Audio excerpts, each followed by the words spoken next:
Thank you to the Master of Ceremony. Very good morning, everyone.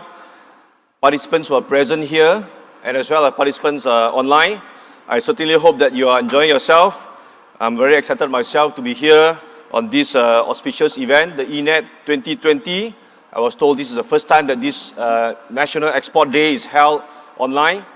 Well, my name is Ter Leong Leng from Federation of Malaysian Manufacturers. I will be your moderator for this session 2.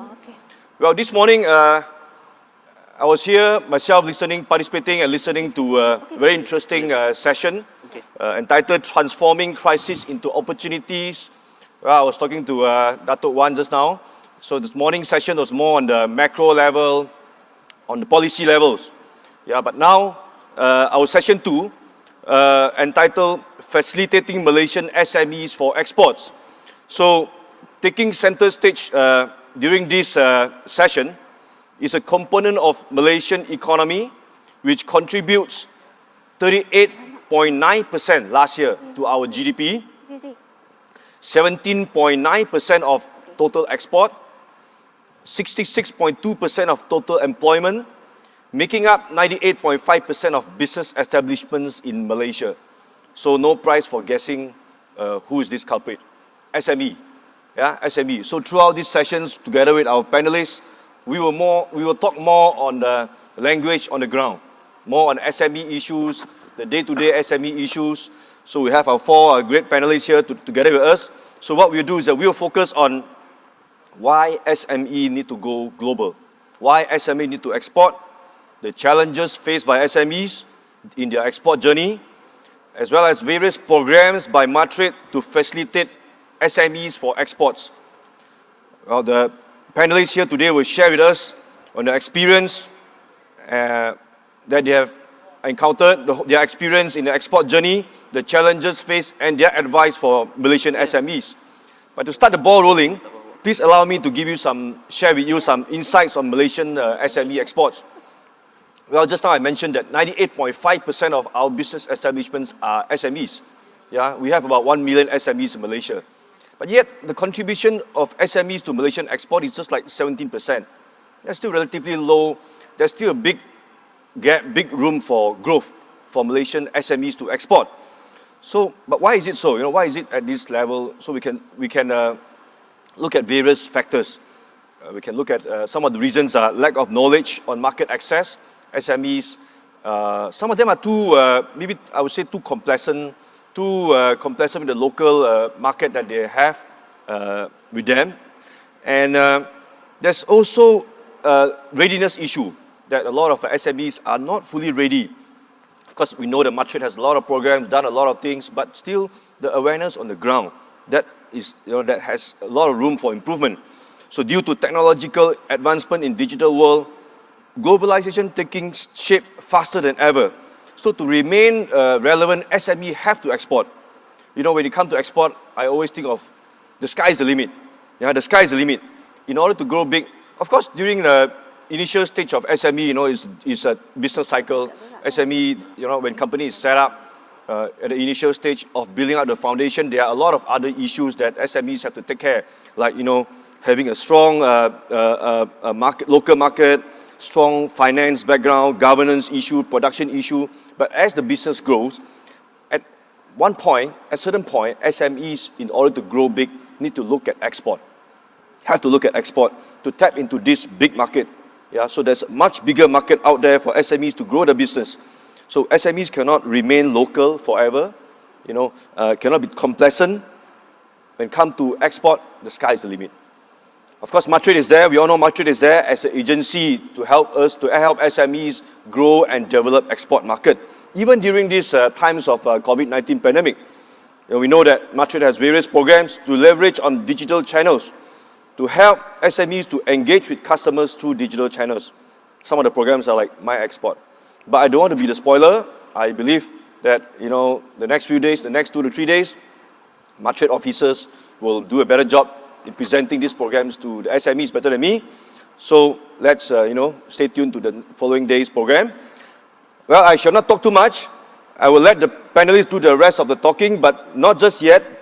Please first allow me to introduce our panelists today. On my far right, first we have Mr. T.S. Kumar, or Mr. T. Sukumaran. Well, we all know, famously known as Mr. T.S. Kumar. He has completed his highest education in civil engineering from University of Technology, Malaysia, started his career as safety and health officer before he and his wife, Ms. Saraswati, ventured into juice concentrate manufacturing in the year 2010. So today, brands like Sunbest, Sun Valley has its own taste profile to stand alone in the global market. These are the brands that Malaysians should be proud of. If you see Sun Valley, Sunbest in overseas market, I was told it's specifically for overseas market. You know who's the man behind this, and his partner, Ms. Saraswati. So TSK Beverages, or rather the couple's vision is to brand Malaysian-made product globally. As such, they focus mainly on export market. So we are very happy today to have Mr. T.S. Kumar with us today. Thank you. Okay, next we have Mr. Joe Ling from Linaco Manufacturing Malaysia, Sdn Bhd. Joe leads a team of more than 900 employees. So he's no longer qualified as SME. So it's a mid-tier company. But of course, started off as SME, I believe, I'm sure. Okay, Joe is today the Group Executive Director of Linaco Manufacturing, acknowledged in the global arena as one of the top 4 coconut-related manufacturers in the sector, and the world leader, mark my word, world leader in terms of integration. So it's another brand that we Malaysians should be very proud of. So Joe is skilled in food and beverage, food processing, FMCG, business planning, high-level management, and consumer products. He's also a very much sought-after public speaker at the World Coconut Congress, National Coconut Workshop, Alibaba Global Conference. I have a long list here. It will take a long time to read, but I will skip that. So basically, he's very much a sought-after speaker. He holds a Bachelor of Commerce, Accounting and Finance from Deakin University of Australia.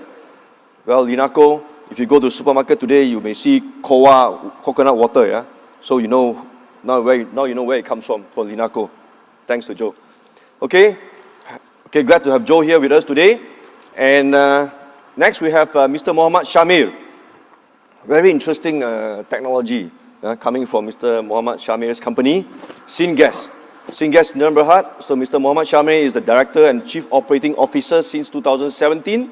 In the company, he oversees the design and implementation of business strategies, plans and procedures, set comprehensive goals for performance and growth, establish policies that promote company culture and vision. We had our preparatory meeting the other day, and I was hearing from Mr. Shamir about the technology that they have. This is a technology, a breakthrough innovation from a Malaysian company, converting plastic waste to diesel fuel. We hear more from him later, something that we Malaysian again will be very proud of. Malaysian technologies, in the global arena. Okay, glad to have Mr. Shamir. And last but not least, we have Mr. Lim Tau Tat. He is the Group Financial Controller of Pro-Based Manufacturing Sdn Bhd. He currently oversees the group's financials of Malaysia and several countries in Africa. He is also involved in certain projects and countries and contracts of the group. Mr. Lim is also a practicing accountant on his own, consultant who specializes in anti-money laundering and possesses 16 years of mixed professional experience since 2004. His working experience includes working in MGM Resort, Big Four accounting firms, and several listed companies in Malaysia. And he has experienced travel to several West African countries, including Ghana, Guinea, and Senegal. So this is a company that we can be proud of, helping African countries to upgrade soil roads, providing communities throughout the world the gift of accessibility. So this is the beauty of this company. Again, a Malaysian homegrown company.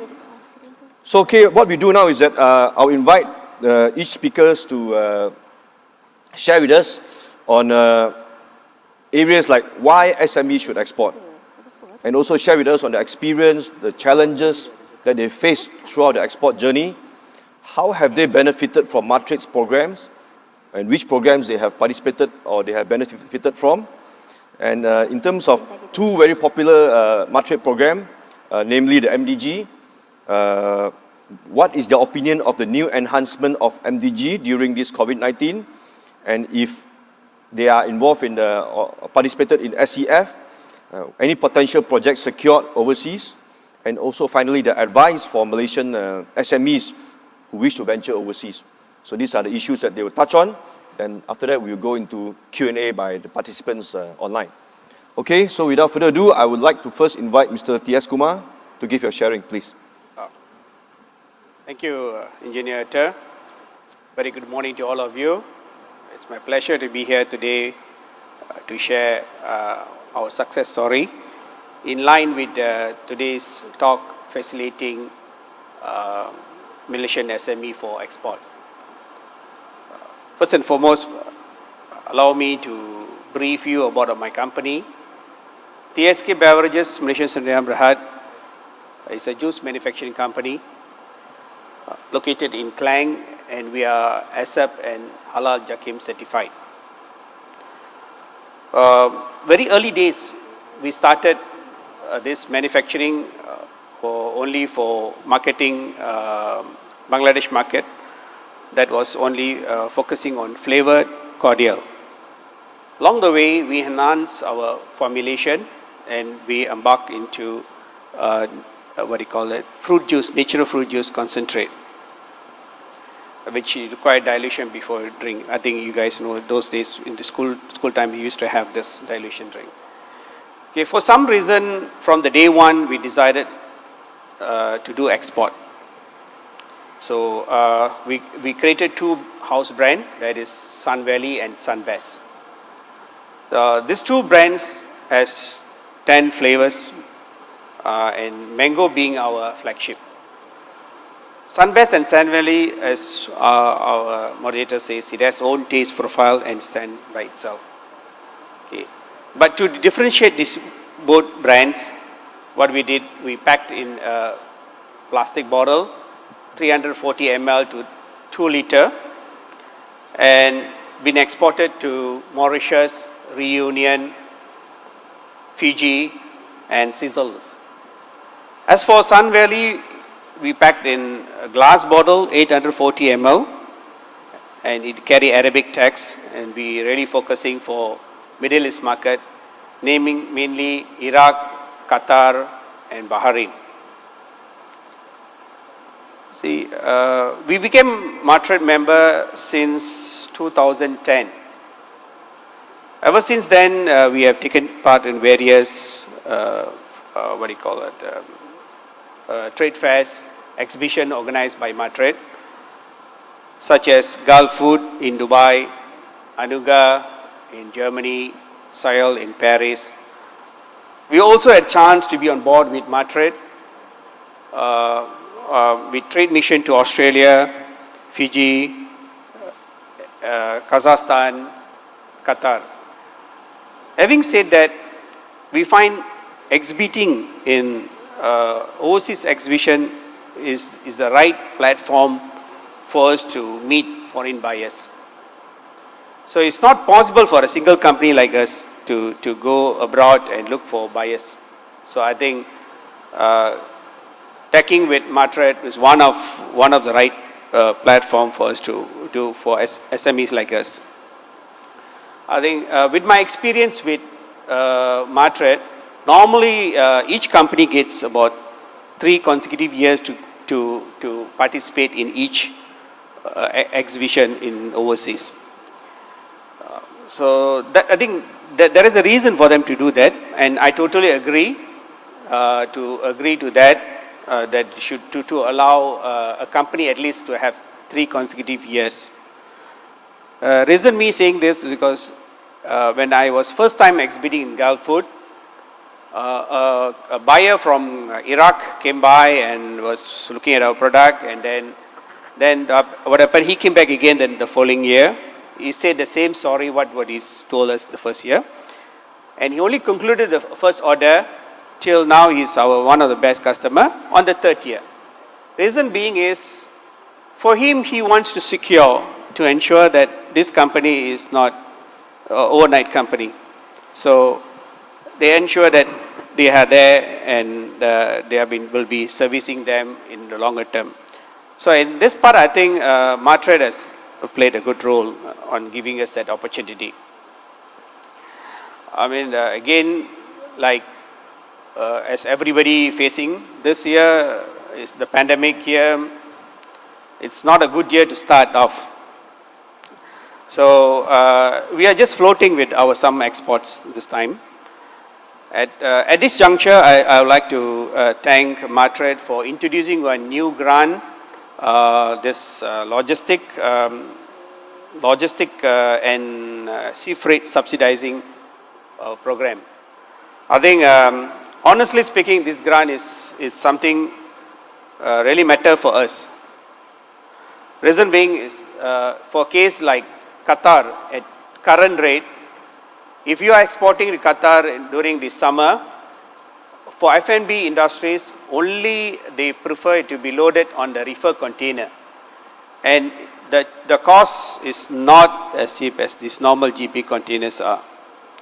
So, if MATRADE has come up with the idea of subsidizing 30%, I think it's good start for us during this pandemic. I mean, at this point of time, I have to thank MATRADE for this. So that's all I could say about it, engineer. Right. Okay, thank you, Mr. Kumar. Can I ask you a few questions? Sure. Okay, you mentioned about going to Saudi, to Middle East, and how MATRADE's programs have helped you. Do you mind if you can share with us on the your initial efforts to build your brand in those markets? As a Malaysian brand going abroad, relatively unknown, because you were doing a lot of things to build your Sunbest and Sun Valley brand. Okay. Fighting up against the big food giants. You have all those big food giant companies in the global arena. So what is your competitive edge? How do you build your brand from scratch when nobody knew your brand? How do you build it from scratch? You might share with us on your experience. Yeah, sure. That'll be my pleasure to share that. See, as you rightfully said in my introduction, it was not me alone behind this success. It's my other part. It's my partner, Saraswati. So what we did is when we discussed to develop a new brand, and we didn't want to didn't want to do it locally for some reason.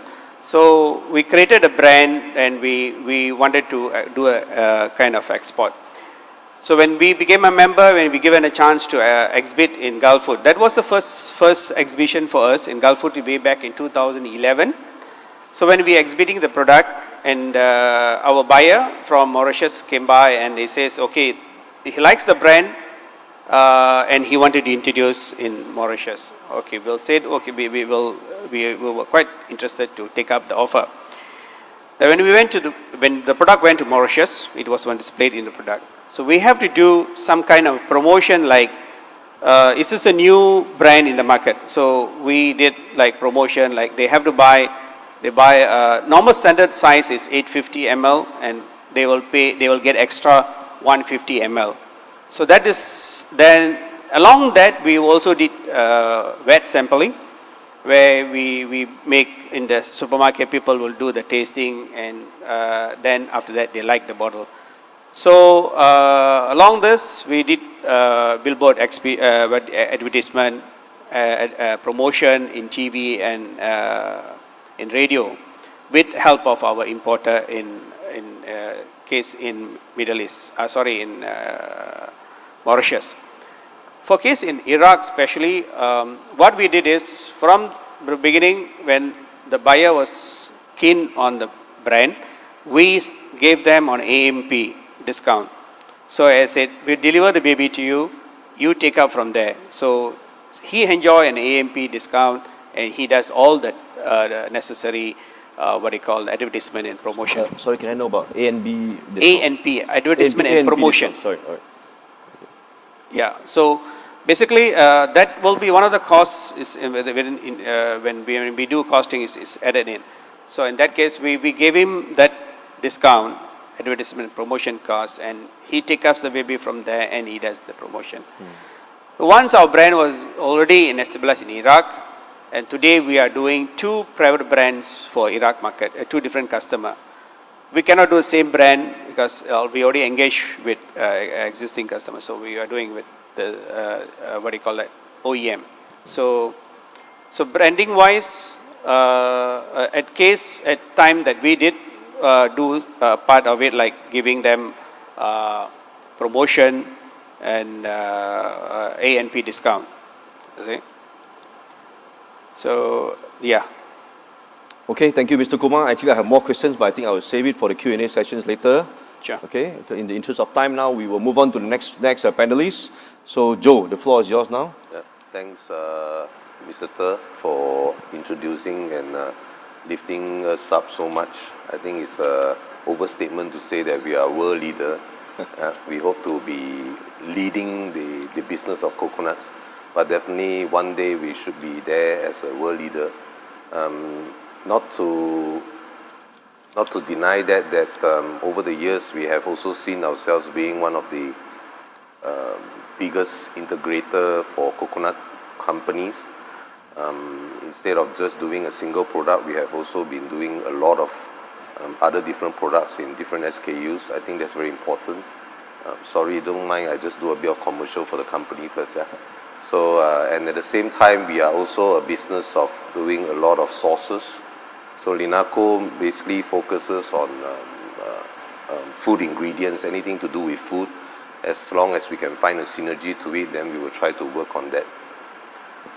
If you want to find out more, of course, you can go onto our website to find out more. Just to answer a question from our moderator today, you have asked on why is it important for SMEs to export. And you also did mention that we have to have this session a bit more casual. So why is it important for us, for SMEs to export? The real blunt answer is to make more money, right? So what is the reason for export? In Malaysia, we are having a population of 30 million people. So for a business that is doing food, there is no other reason for us to just focus locally. But at the same time, we need to tap into the export market for the purpose of growth and revenue.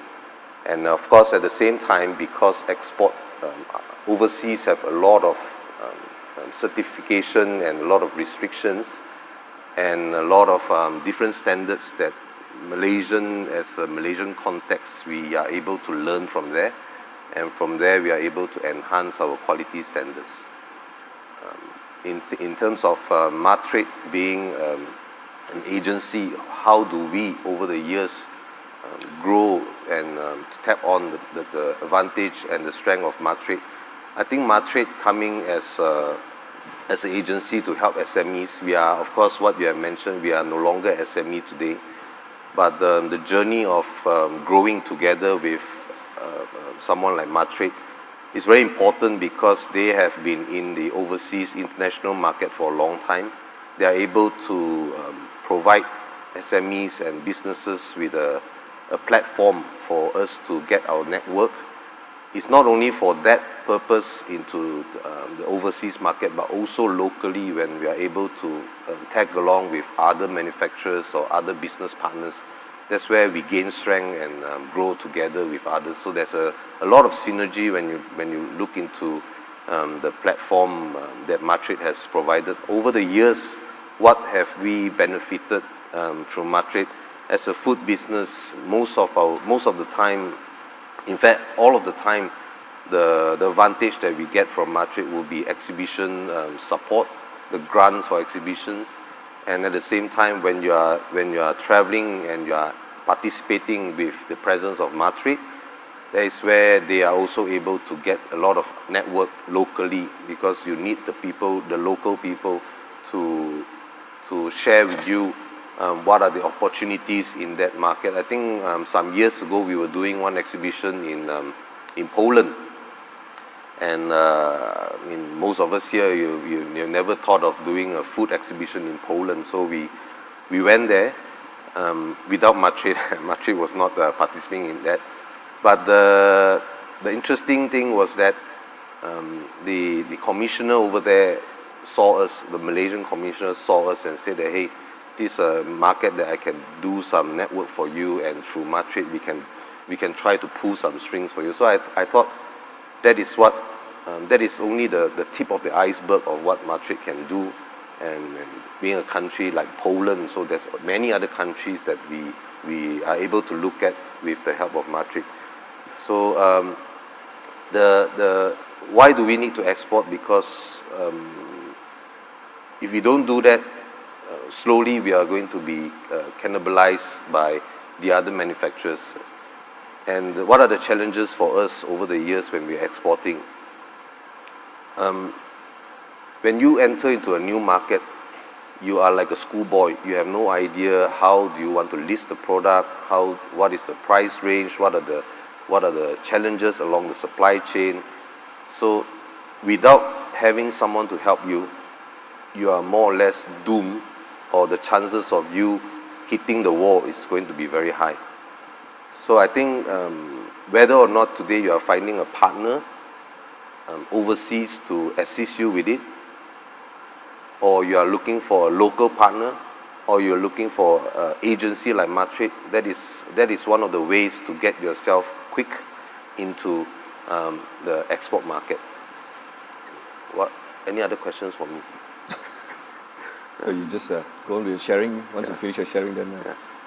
So my advice for SMEs, for them which would like to enter into the export market, get yourself ready, because I understand and I see a lot of SMEs that they are not even having a HACCP or ISO. They probably have a halal and a mesti, which the export market, the overseas market may not be so receptive to it. So first of all, you need to get yourself ready. Then you look into the export market. But if you need help, then MATRADE, I think, not only reaching out to the export market, I think MATRADE also has the platform to connect SMEs with other SMEs or even bigger organizations, so that we will get ourselves equipped for the export market. Thanks. Back to you, Ter. Okay.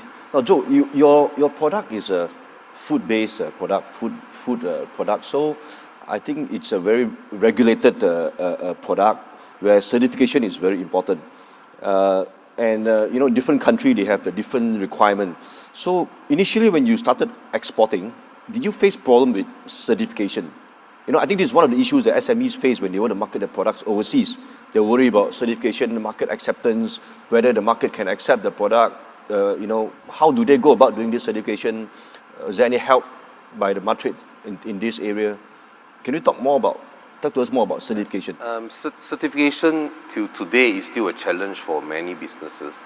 I will be telling you a lie if I tell you that we immediately got ourselves certified, and right away we have an express train to export to all the countries in the world. In fact, till today, what happens in the food business or in many manufacturing business, certification bodies are also enhancing their certification as we are trying to get certification for this, for certification A, then you have this B guy who comes up with a certification B, and then you have to keep catching up. So there is the growth of businesses, whether it's on your revenue or your certification, it cannot stop. And how MATRADE and other businesses come in. So MATRADE itself is a platform where a lot of businesses share their knowledge and thoughts together. So I think when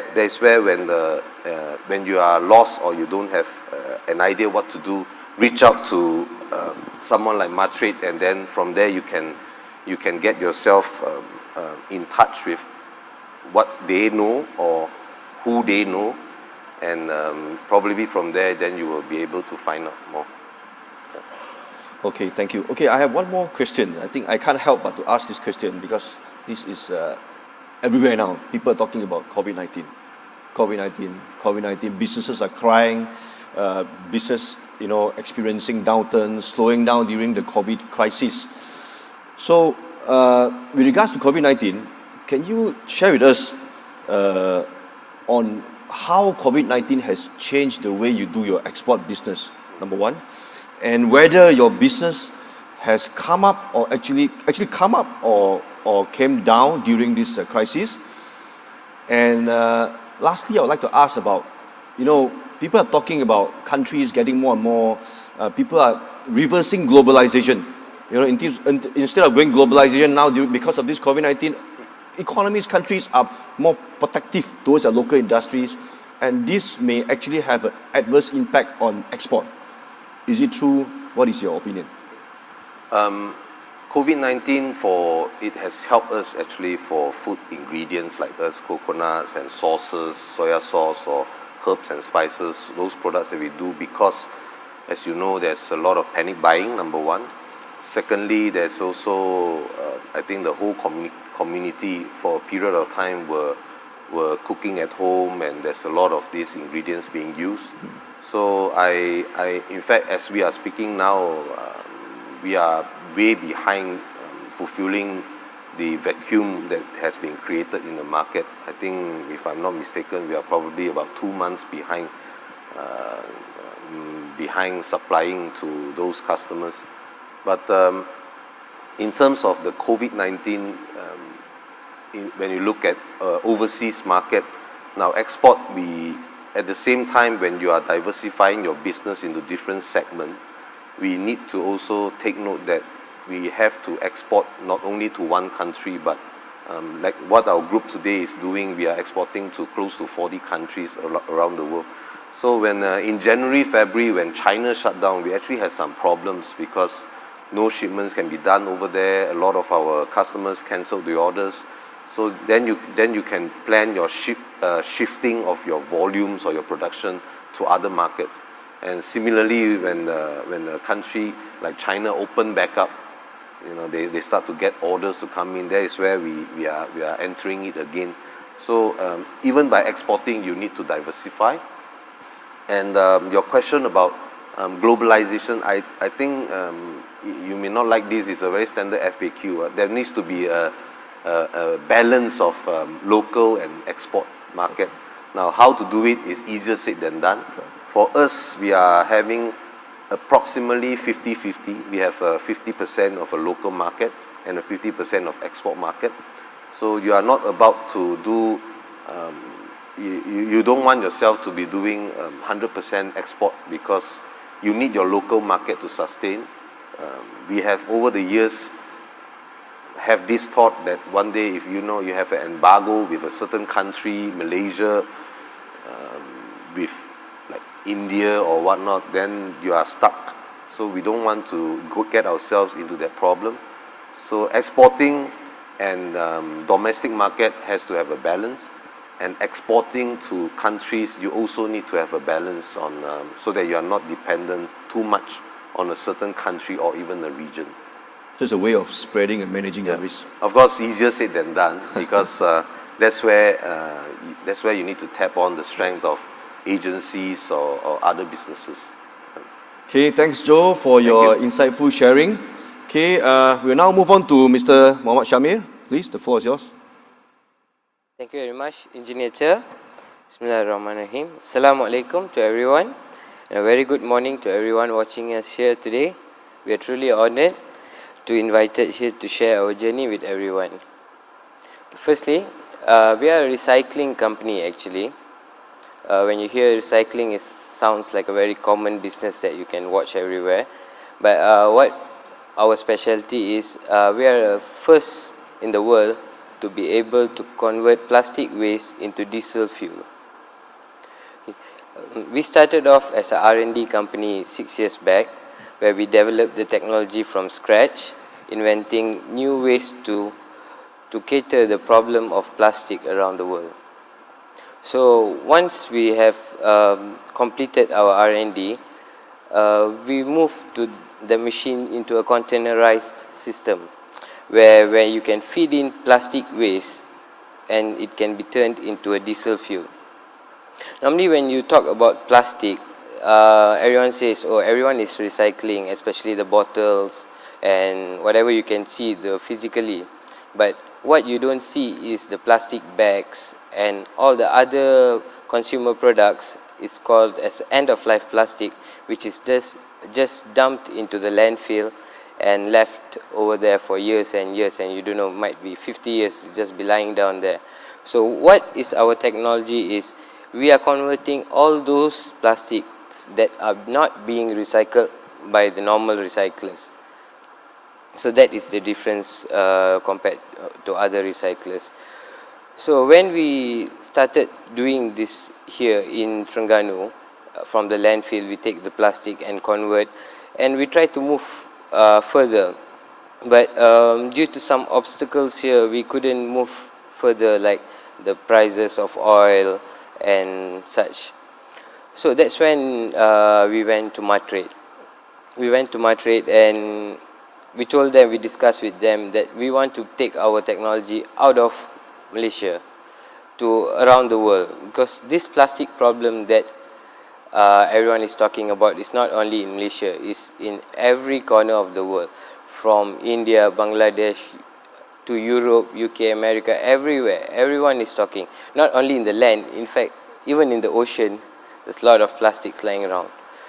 So that's how it started. So when we discussed we want to bring the technology over there, there's a lot of questions rise, like it's a new place, new country, how will be they accepting us, why not do in Malaysia, like, you know, all those questions. That's when MATRADE offered us a feasibility study. This is to prove that a project can be done overseas.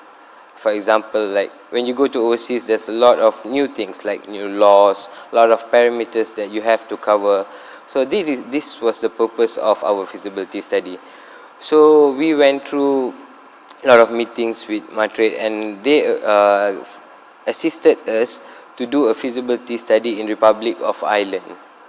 So we went there with a team to actually just to study whether our project can be implemented there, without having any high hopes, and we just have confidence with our machine.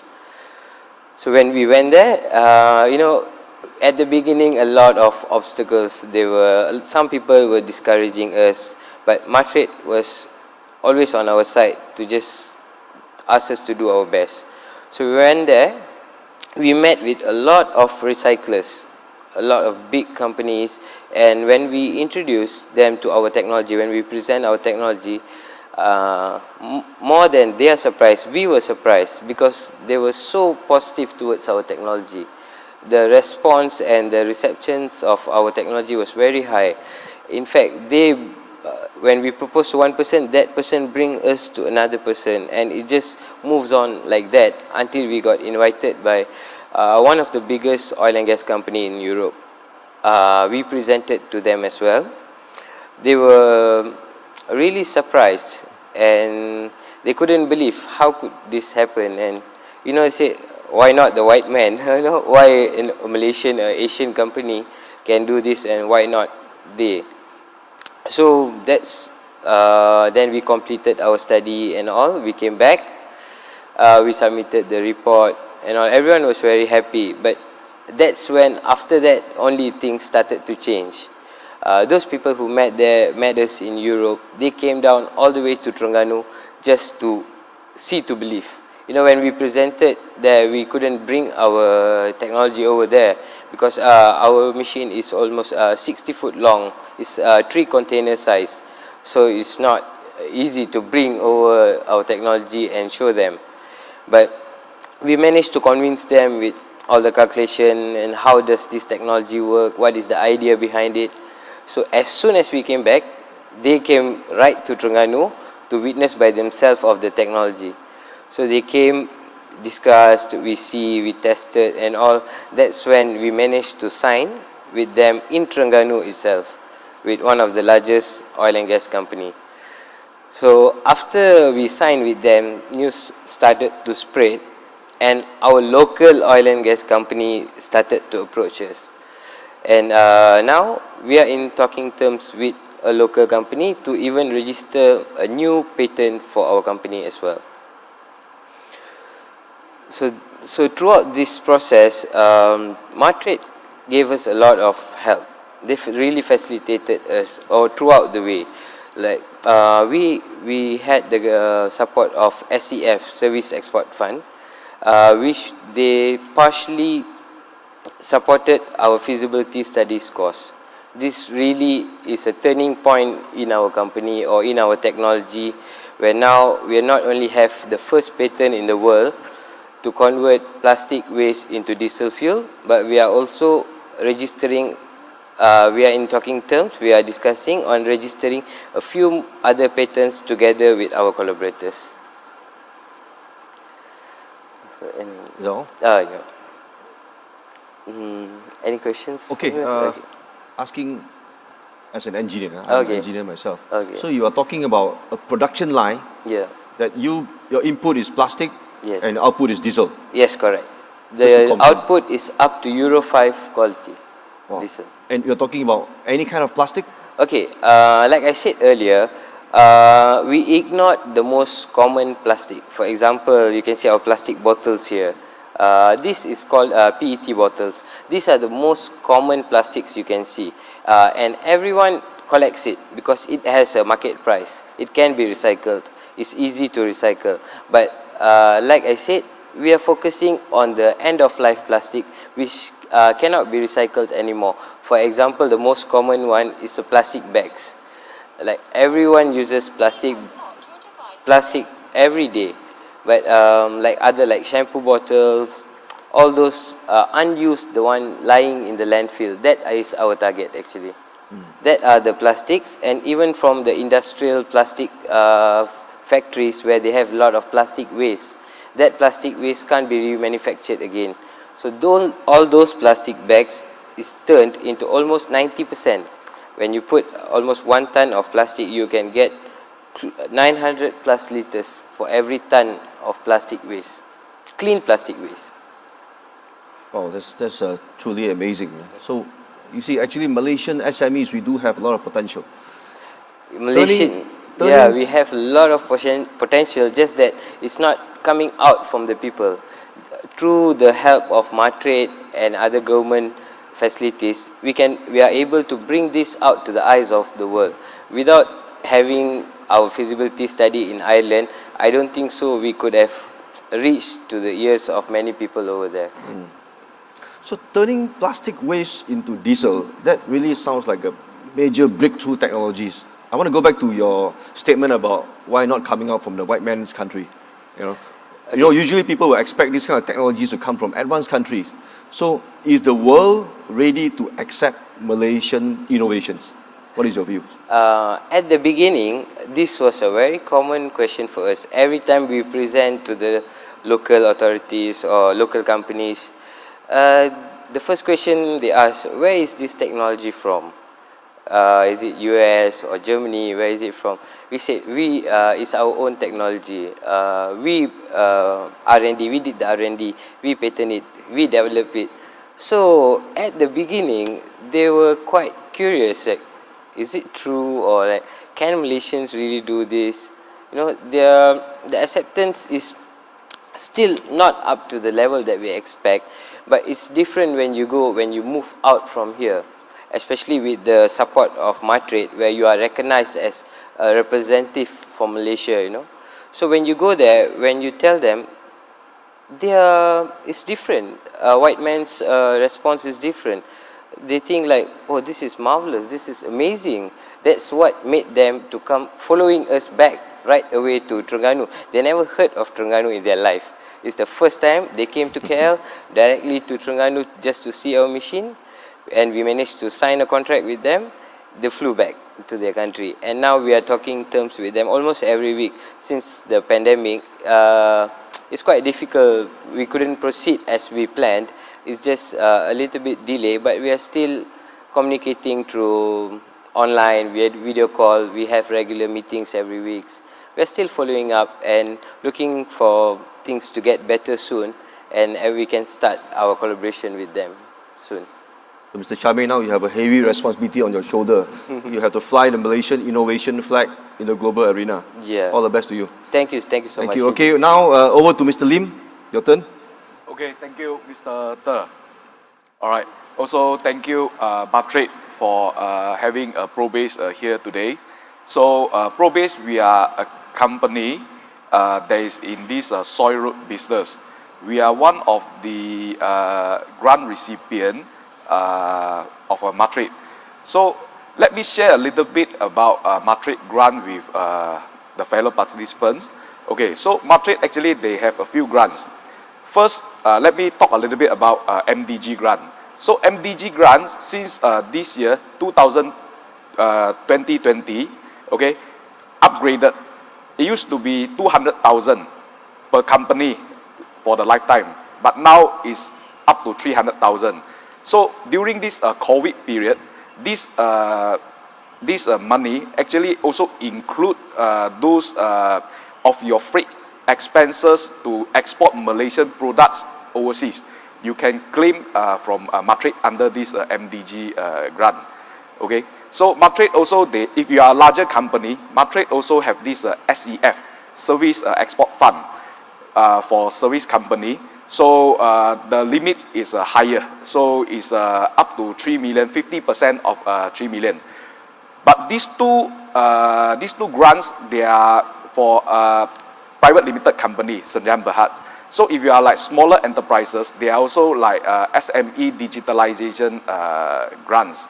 Okay, but MATRADE not only provide grants to a company. MATRADE role is more like a facilitator to export Malaysia, to promote Malaysian businesses to overseas.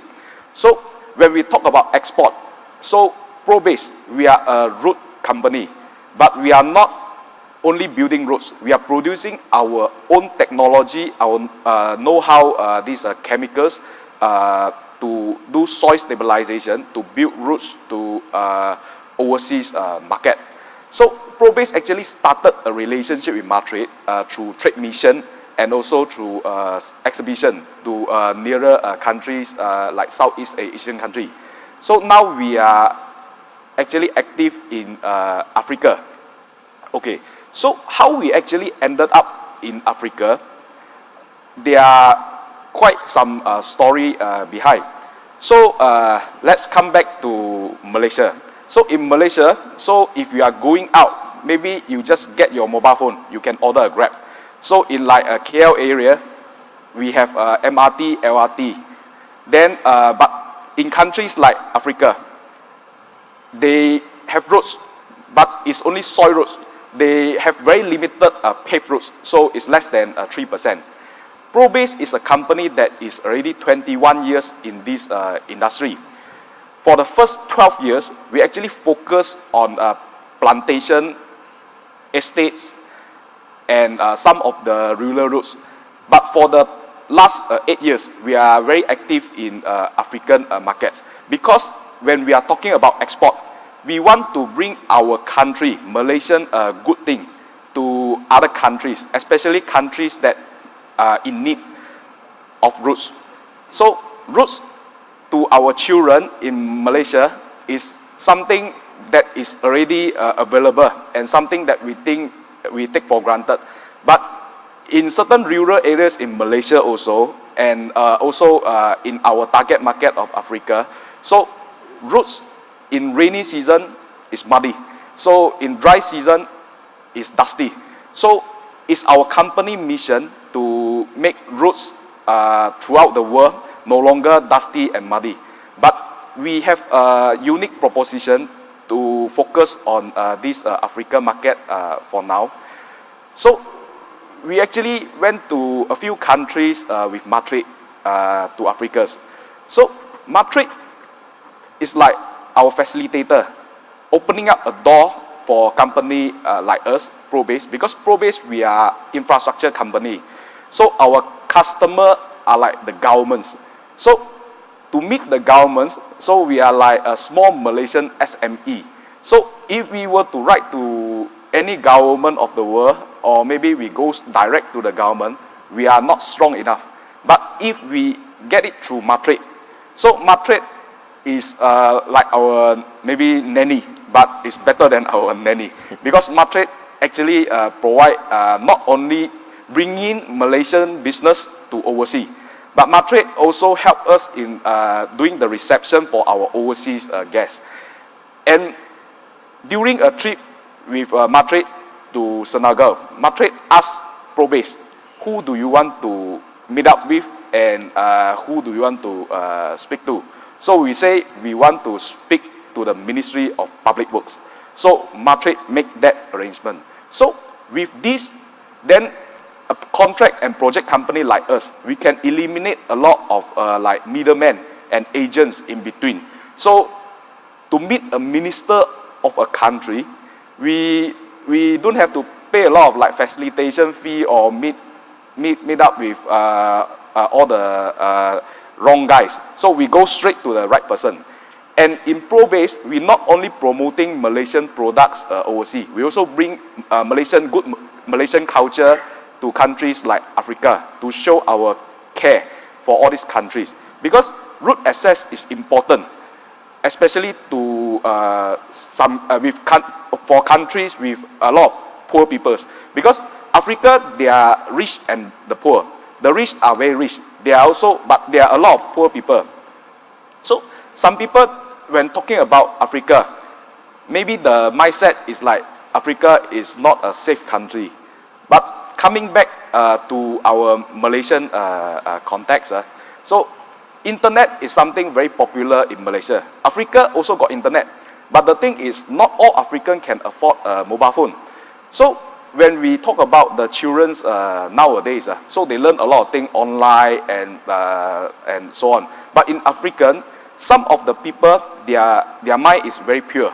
So if you go to the outskirt area, not in the city area, they are in need for a place to stay. They need the roads to for their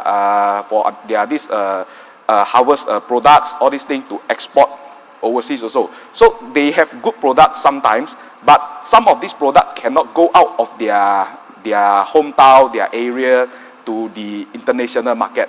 But with root access, we try to help in elimination of this poverty. So with this also, ProBase also work with NGOs. So to bring NGOs into this country. So for roads that we have built in this country, we also try to help the people over there. So with roads, then they get better quality life. Then talking about Malaysian export, Africa is a possible market because places like Africa, the demand is higher than the supply. Whereas in Malaysia, we got a lot of supply, but demand, they are also high, but the thing is, we may not get a very good margin as in Malaysia business because of competition. But in Africa, if you are staying in like hotels, so their hotels, expensive one is very expensive because they are limited supply. So there are a lot of imported services and products into countries like Africa. But ProBase not only limited to African market, we actually provide one-stop service from design, build, maintenance, and also we help our customer in financing. So our customer like the government. So there's this government of Eswatini. So when they come to Malaysia, MATRADE actually help us to bring these guests to Exim Bank. So Exim Bank provide a solution. So to enable our project to complete, to help this country of Eswatini to turn their unpaved roads into paved roads with a very affordable financing package. So we are actually utilizing their budgets to maintain the soil roads for them to own paved roads in like 10, 15 years. So I'm very proud to be part of ProBase, and also we would like to thank you MATRADE for helping us over this the past 10 years to enable us to go out of Southeast Asian market to the African continent. Thank you. Okay, thank you, Mr. Lim. Okay, I heard you saying that, we're going to countries like Africa, which is I believe is your main market. Yes. Hotels can be expensive. Yes. So one of the myths about exporting, among SMEs is that exporting can be expensive. It's a costly affair. It's costly, it's risky. So SMEs will not have the resources to export. So what are your views? And do you mind if you share with us, going to Africa market, roughly how much have you spent in penetrating these markets before you actually see the results? How costly is it?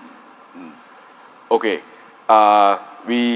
because we are a project company, we try not to put the amount to be a big amount to our fellow participants so that they can go out of Malaysia. Actually, every business start from small to the big, and MATRADE actually provide a grant.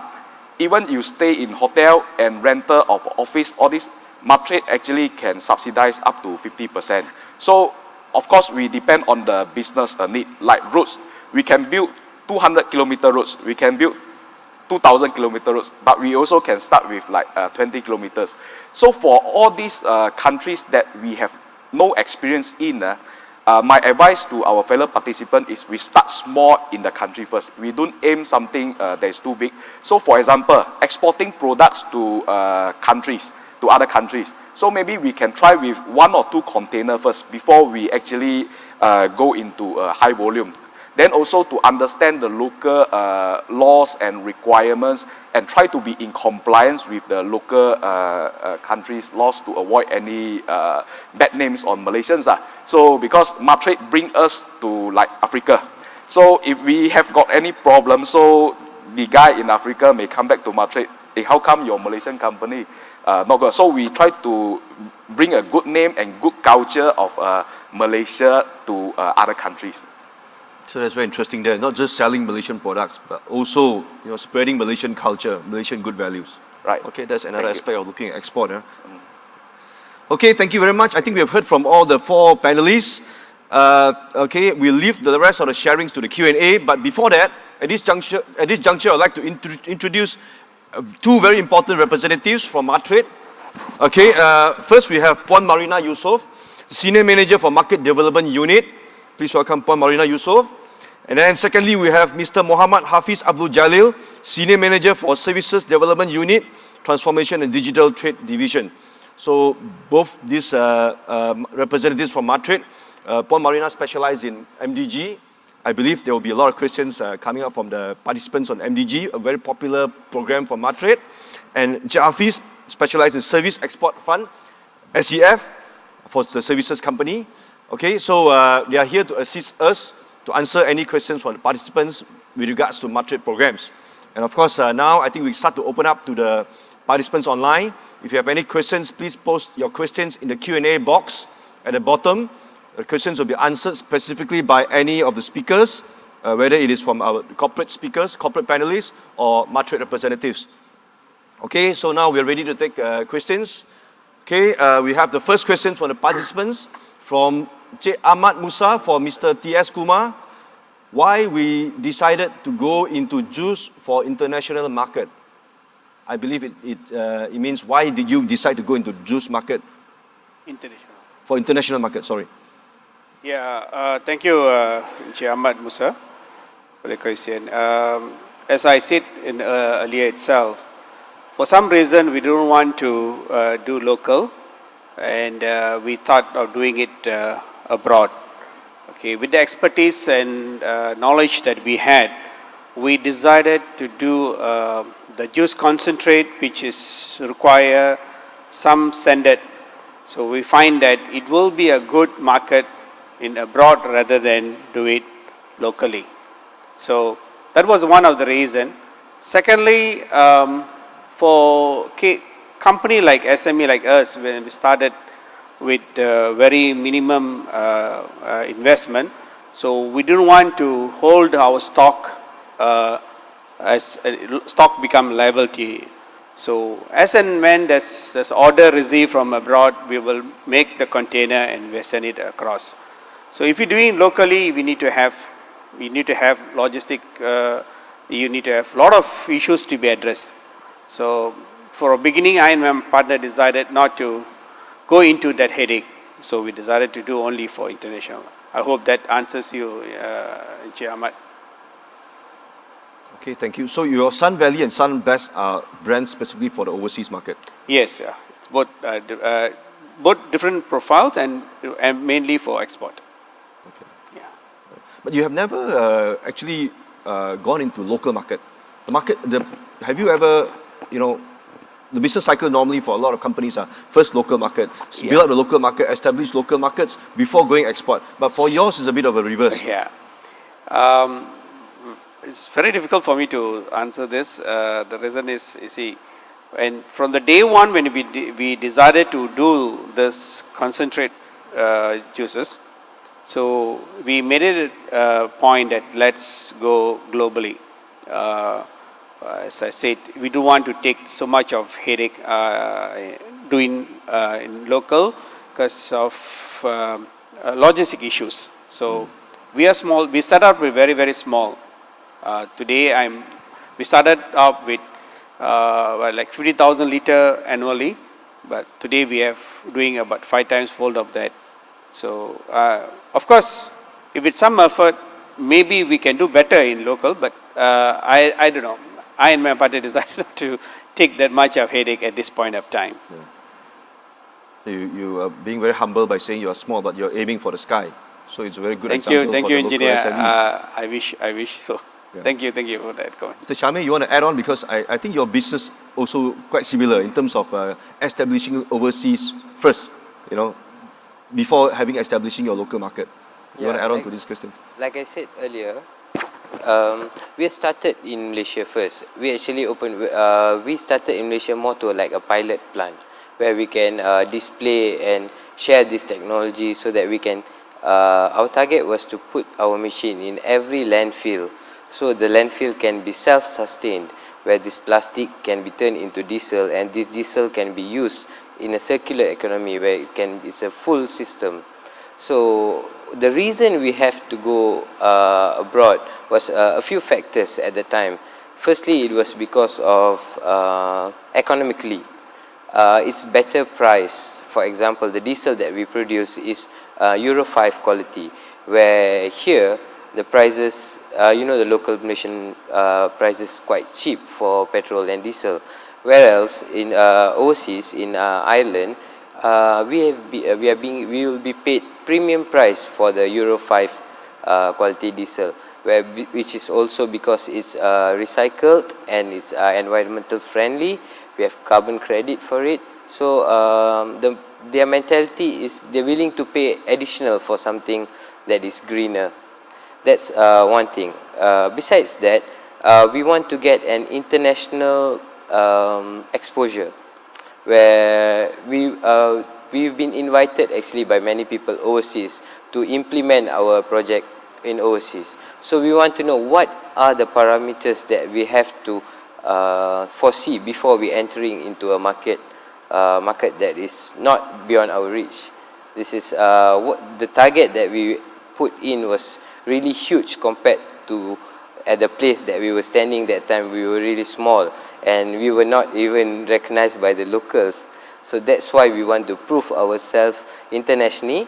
The moment we came back, people started to come to us instead of we going and push our proposal inside, trying to convince people. It was the other way around. It was much easier for us after that journey. Thank you. The other panelists, if you have anything to share, please, you are welcome to do so, as well as our representatives from MATRADE. If you have anything to add on, please feel free to interject anytime. So, okay, participants, you're free to ask questions to any of the panelists in specific from the corporate side, or as well as if you have any questions for MATRADE, please do post it. Okay, I think we're ready to take the next question. Okay, are we ready? We have the next question. Okay, from, do we see from Mr. Yu Chong Ong? Yu Chi Ong? Okay, from Yu Chi Ong, with their strong networks globally, there's no problem for MATRADE to find markets for our exporters. But many exporters, especially SMEs, face bureaucratic delays and red tapes at home before they could export. With the pandemic, there is a need for regulators, especially the approving agencies, to change their mindsets and review their regulations with the objectives of facilitating exports, especially by the SMEs. I wish to seek the opinions of the panel speakers on this issue. So are our government agencies being too bureaucratic? So the question is asked on SMEs face bureaucratic delays and red tapes at home before they could export. So any of you would like to give your views? I think this is as opposed to what you have shared just now, that you got a lot of assistance from the government agencies to go export. So the question now is, government agencies being bureaucratic, do you face such an issues? So we post this to any of the panelists if you would like to share. Joe? I take the chance to answer this first. To answer our friend here, Yu Chi Ong, the truth of the matter is any country that you go, you will face the same problem. Right? Bureaucratic problems, government red tapes, agencies having delays. So this is if today we are having this session in China or in US, it will be the same question coming up. So what we can do as SMEs, usually the voice is a bit small. That's why when you make noise, it tends to be flushed away right after you walk out from the door.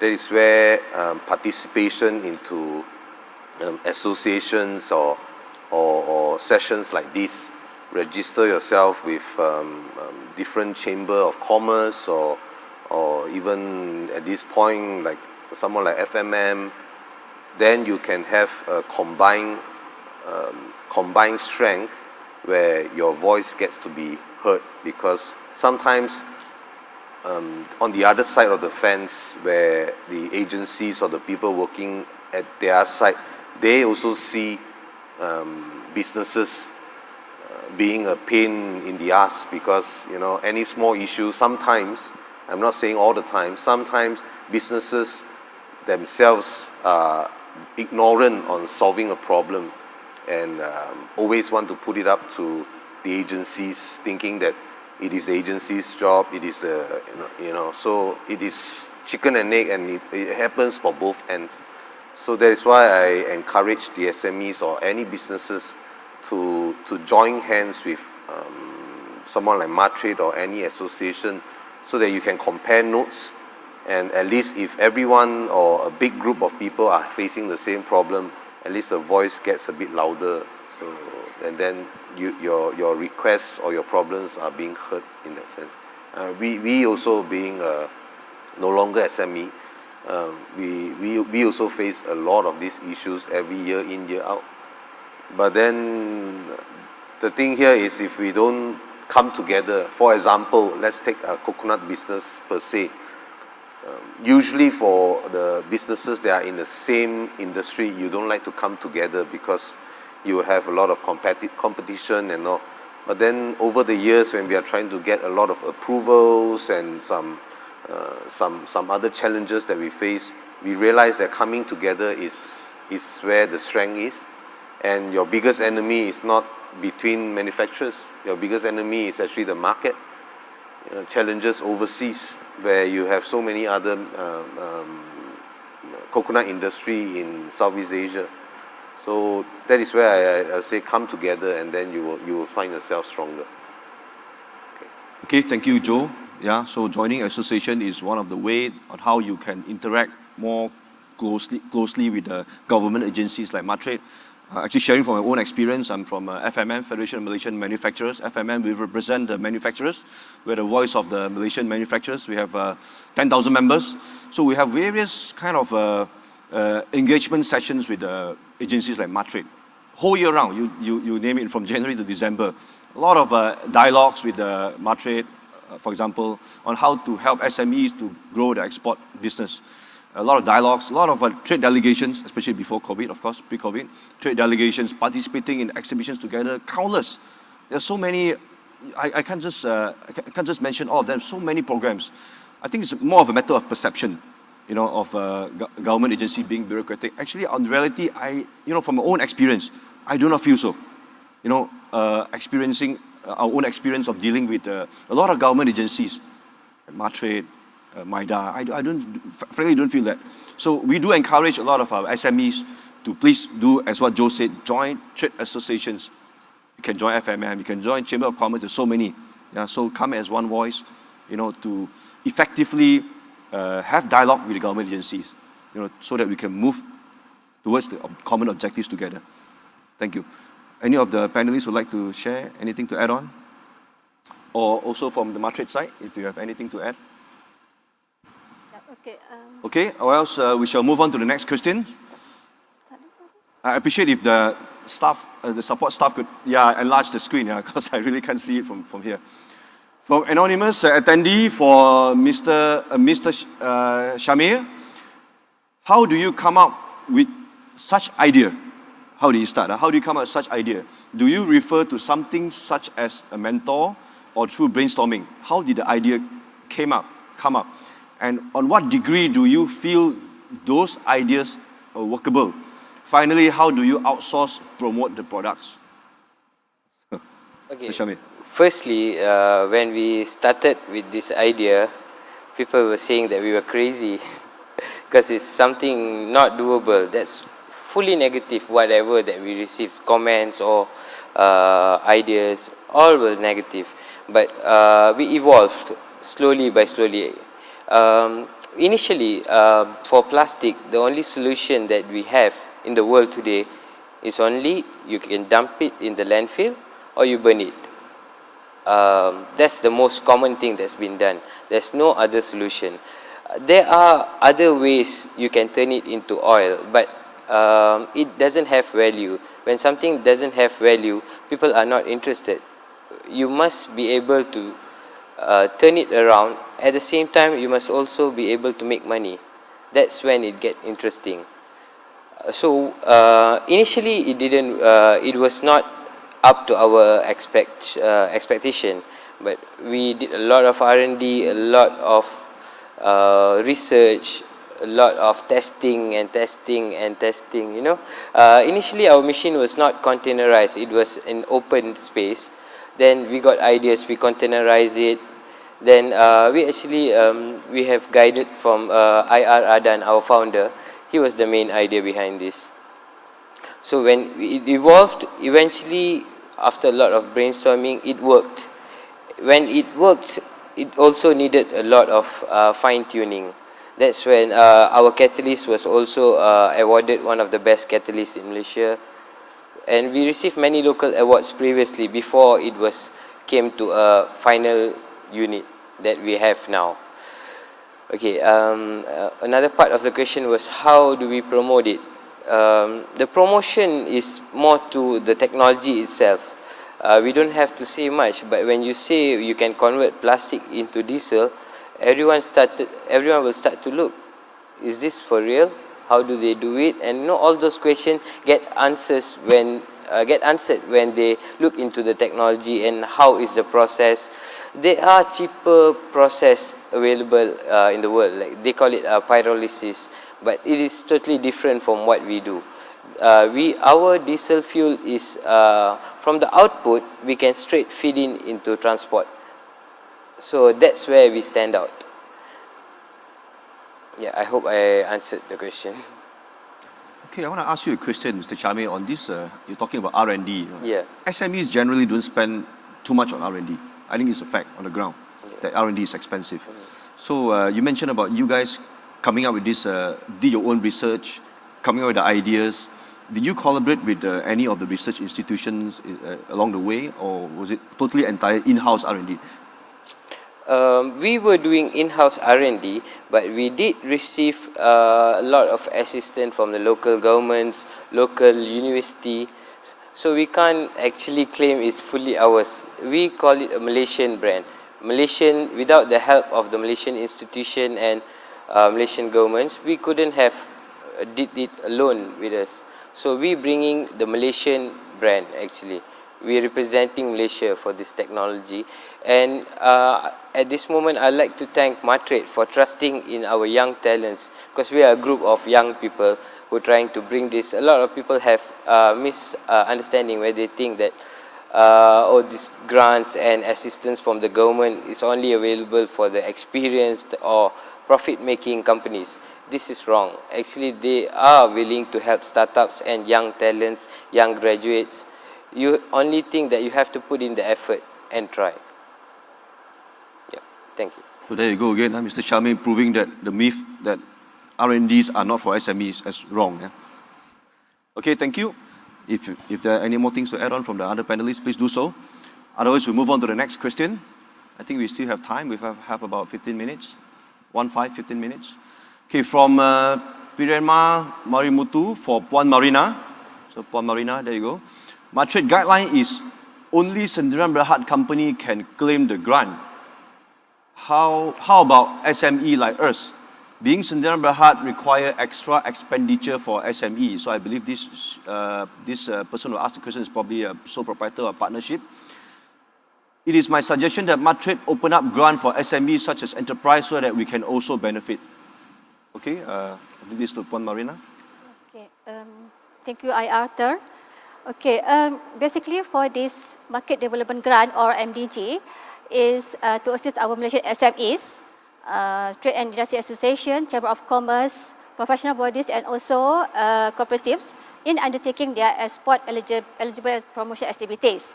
So, because the requirement for the company to claim for this MDG, the company must be registered under Act 1965, which is the company must be Sdn Bhd. You know, because we need for the company to be as an export ready as well.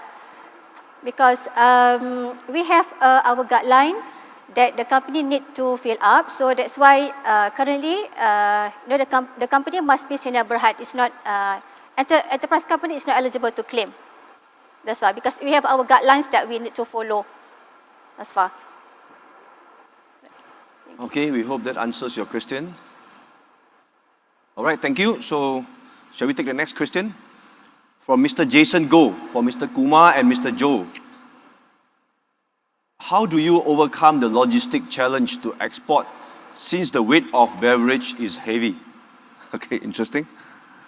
Okay, to the two beverage companies, starting from Mr. Kumar. Thank you, Engineer. Answering to Mr. Jason Go's question, well, yeah, relatively it's heavy. Our juice is heavy. One container load will take about 21 metric ton. But the volume is 28 M3, so it's intact packed. So, but some customers in abroad, they will prefer to have it in 40 footer. They will ask us to load similar quantity, but which is not acceptable because not all the ports has that facilities to lift. The maximum of 40 footer is about 32 tons only. So that means that it's only about 75% of the container will be loaded. So I think in terms of export, we only prefer to do it in 20 footer and 20 footer container that is takes a maximum weight of 21 ton. So I think that could be answering. Okay, thank you, Mr. Kumar. Joe? For Jason Go's question, right? If he's referring to the costs that is involved, sometimes you are sending water overseas and so forth. I think in terms of logistics, the containers are definitely able to handle them. There are even heavier industries like steel and metal or rock industries, right? When they are sending these items, so the challenges of containers and the weight has no issues. The other part will be the costing side. That is where I think again it boils down a lot to knowing your own market and knowing your own costs, so that the costs of logistics are always being factored into your product.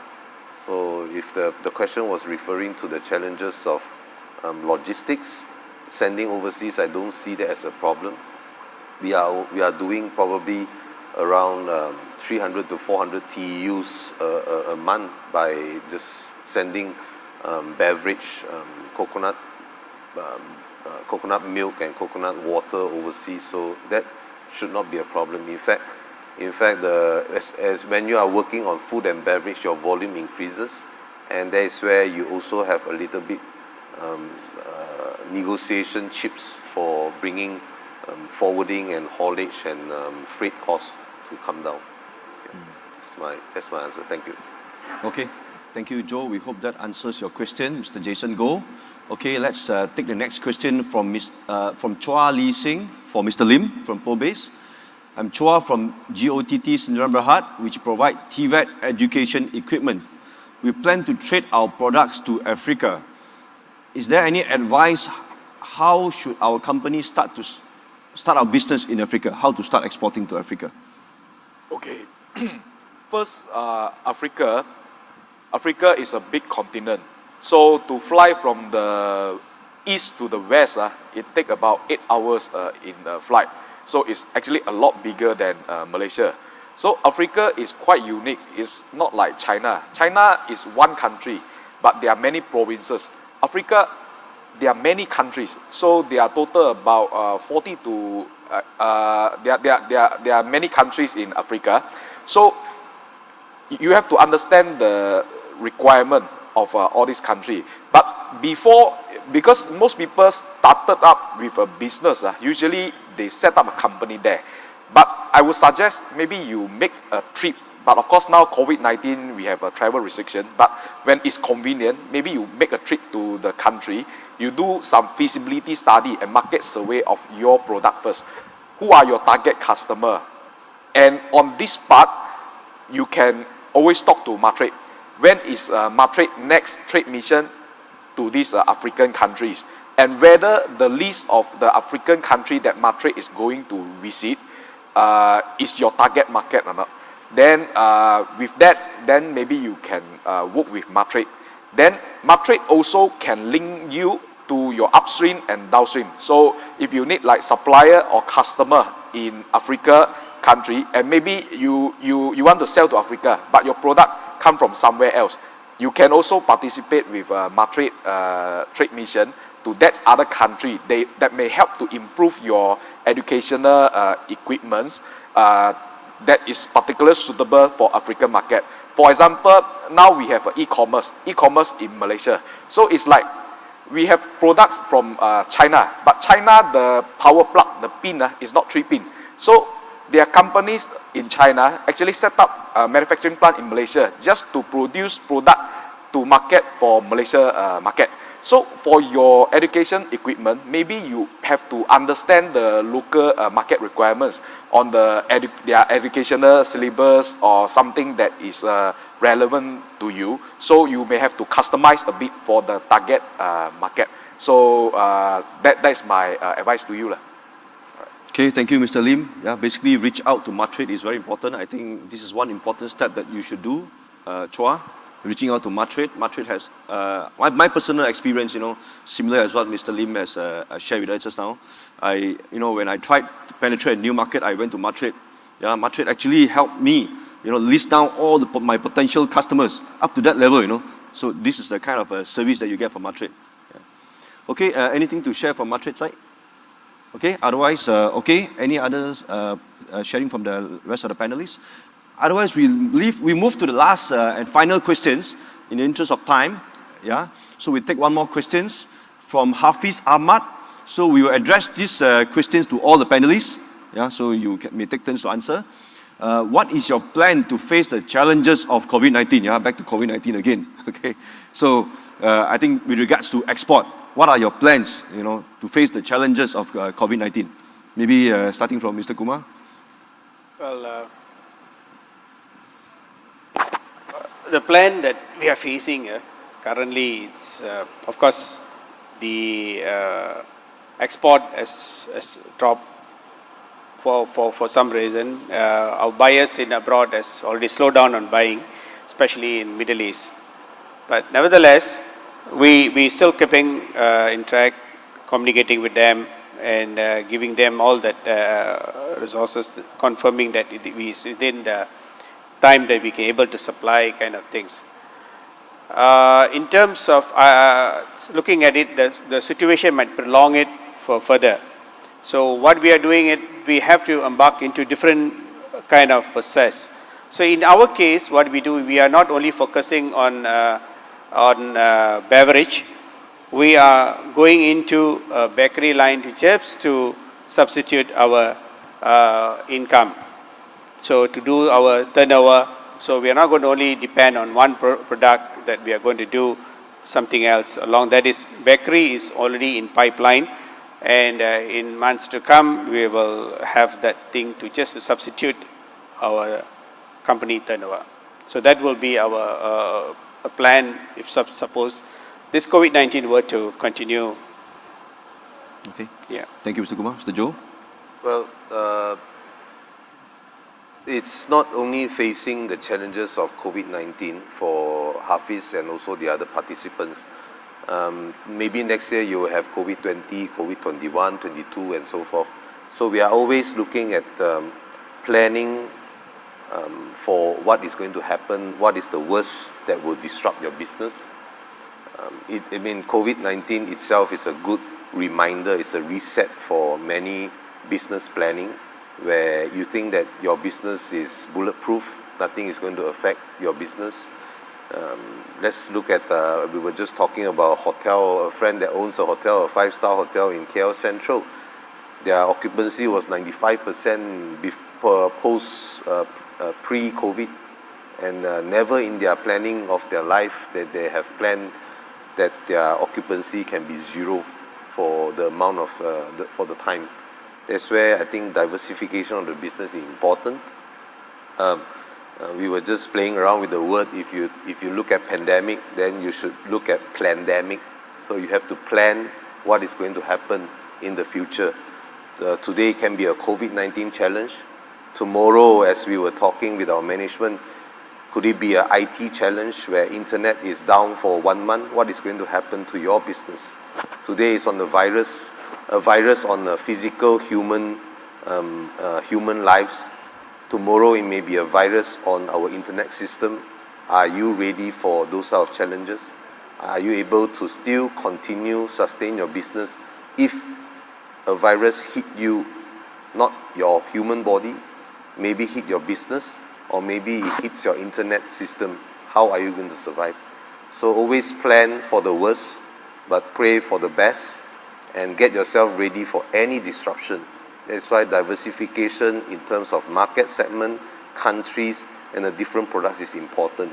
To just quickly at the where I was just sharing in the morning with you guys, during the COVID-19, our retail business actually grew 2.5 times. But our food service, where we supply to hotels and caterers, it dropped by 90%. So if you are in the business of supplying just to the hotels, then you are almost about to tell yourself bye-bye. Even to today, hotel and catering and restaurant business are still recovering, where many people are still very wary on is the second wave going to come, and is there another lockdown coming in? So diversification business is very important. We may be very happy that we've grown 2.5 times for retail business, but we have dropped 90% during the period during the COVID-19. So diversification, so that you can always leverage on the risk locally, segment your products, and also for export. Yeah. That's all. Thank you. Okay, thank you, Joe. A new word was coined just now. Plandemic. Very interesting to learn this new word. Diversification of business, you keep emphasizing on that. Okay, it's very important. I think also very important is for SMEs to have business continuity plan. And one of the things that my own company have learned is that we did not have a business continuity plan to face against this kind of unforeseen challenges. So it's very important, how you're going to face this disruption in the supply chain, disruption in business, how to diversify your business. Okay, thank you very much, Joe. Okay, Mr. Shamir? From Safiz's question, I think this COVID-19 is an eye-opener for everyone, especially those in the business.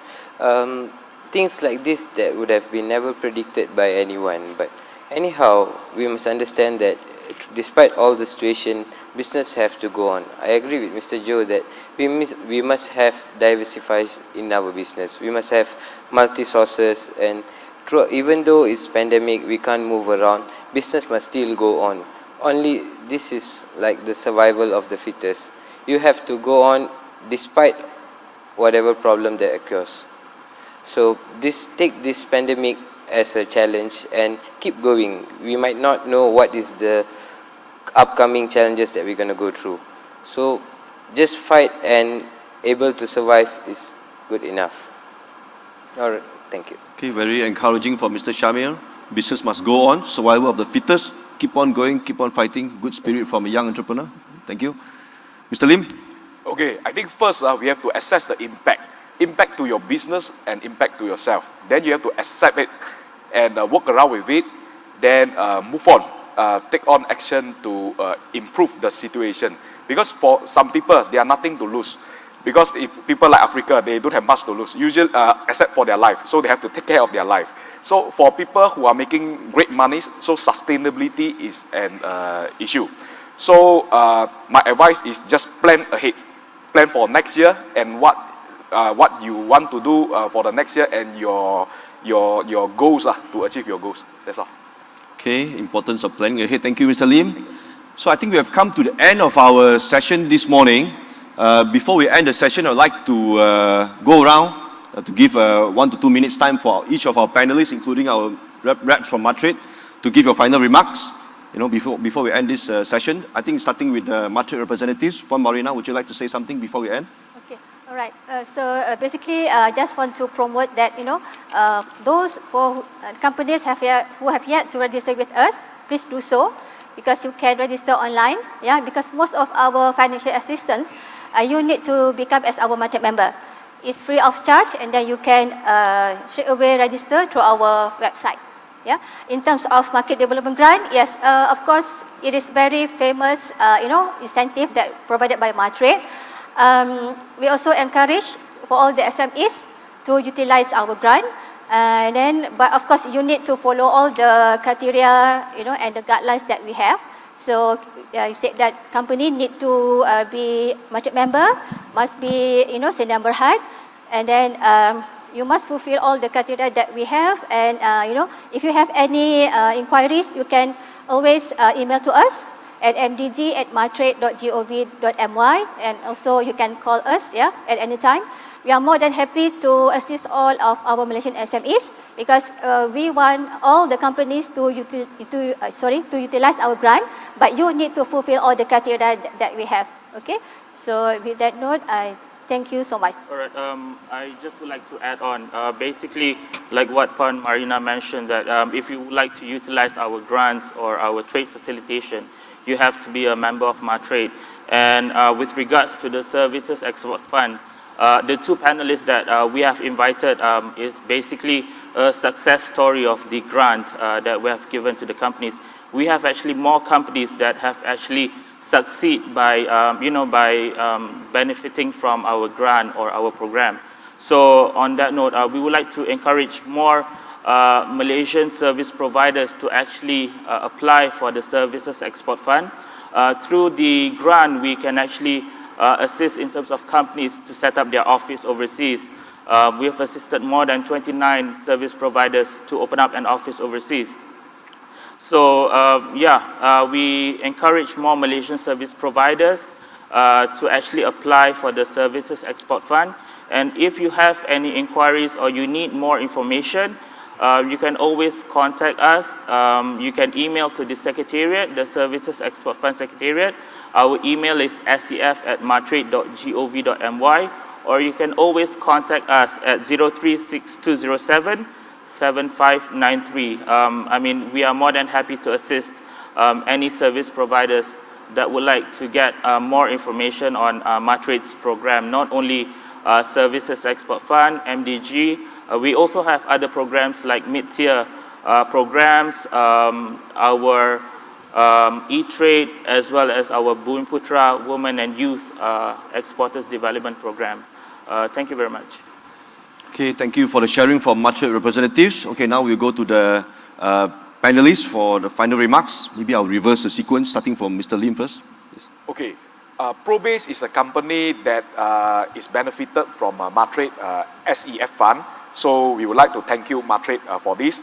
And for this grant is up to 3 million, 50% of 3 million. But for smaller enterprises, MATRADE actually also have a scheme that is not only limited to Sdn Bhd or private limited company. It's a SME digitalization grant that is for doing business online, building your own website. So if you have not got a website, you can talk to MATRADE on this SME digitalization grant. It's up to 5,000 ringgit. So these are some good news for smaller enterprises. So that's all. Thank you. Thank you, Mr. Lim. Mr. Shamir? I'd like to take this opportunity to thank MATRADE for assisting us throughout our journey till today that we have came this far. I would like to encourage every young entrepreneurs out there to make use of what's all the facilities that have been given in MATRADE. There's a lot of opportunity that you can tap onto. Doesn't mean you have to be big or you have to be successful before you take the grant. There's even for startups and R&D and set up office, there's a lot of grants that you should look into. Seek assistance if you want to succeed. Thank you. Thank you, Mr. Shamir. Mr. Joe? I like to close this with 3 recommendations for all the SMEs. If you are looking to export, register yourself with MATRADE. What is the website? www.matrade.gov.my. And if you are looking for Malaysia as a manufacturer, one of the organizations that we do, we tap on will be FMM. Take note of FMM's website, fmm.org.my, right? And on a smaller scale that we, as a company, we also participate is what we call the Malaysia Business Group. So if you go online, you look for malaysiabusinessgroup.com, then you can see on a smaller scale where people come together and participate and exchange their ideas and notes. So take note of these 3 organizations that are very helpful to SMEs. Thank you. Thank you, Joe. Mr. Kumar? Yeah, thank you very much to MATRADE for bringing us to global market. Honestly speaking, when we started with zero knowledge on how to do export, but MATRADE was the platform, gave us the right way to export to many countries. So those who are still not a member of MATRADE, please be a member and then get the advice. Right officers will give you right information. Those who are in the early stage of doing business, you also can contact those successors like us, so we can always give you ideas how that we came up from hard way and what we are today. So it's like, you know, if you're not going to face a challenge, you never able to succeed. So with that, I'll end my section. Okay, thank you very much, everyone. So please now do allow me to summarize and wrap up this session with a few key points which I have gathered from today's session. Number 1, there's a huge potential for Malaysian SMEs to go global, to export. Globalization is not going to go away, it's taking place. It's just that COVID-19 has changed the way globalization is taking place. SMEs cannot be complacent. We have to aim for the sky. When it comes to export, the sky is the limit. There's a huge market to tap onto. MATRADE as an agency to develop and grow export for Malaysian industries is there for SMEs. SMEs should reach out to MATRADE for the various programs under MATRADE. Okay, so with that, I would like to end our session today. Once again, thank you very much to MATRADE for organizing this very beneficial, very great session this morning, this afternoon. And also thank you very much to the panelists for taking time off to share with us, and also for all participants who are present physically as well as online today. Thank you very much for participating in the session 2. And now over back to you, MC. Thank you.